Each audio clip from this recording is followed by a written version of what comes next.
In this video, I'm going to teach you how to create a custom line style in Bluebeam. To do that, first head over to bluebeam.com and get access by clicking on the this Get Started. You can sign up using this way.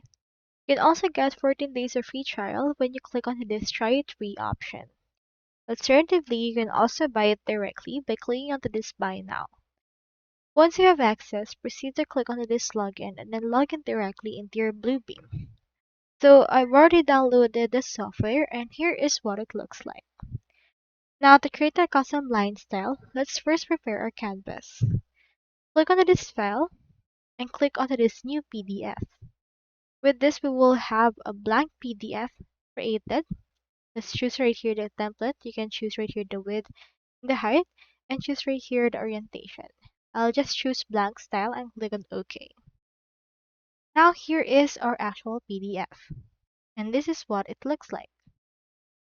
So to actually access it, we just need to actually head over and then select the line tool. You can find it under the tools, markup and line. Click on tools, click on markup, and here's the line. Click on this and then draw a line anywhere. So I have drawn this line. Then after that, you can open the line style editor.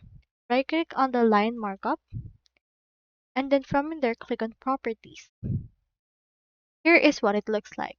You can change the color associated to this if you would want. For example, let's make it color blue and it will change. You can also change the opacity as well as the line width that's applied right here. I'll input right here around 3 only. And as you can see, it will apply. Now to create a line style set, you can just manage this by heading over into this part. Right click on it. Then you can add it right here to your tool chest directly.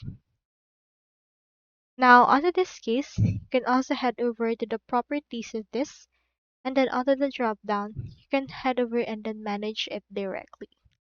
So, onto the properties, you can manage it if you would want to as well, and then add it as a set style for it. So that's all there is today, and I hope this video helped you out.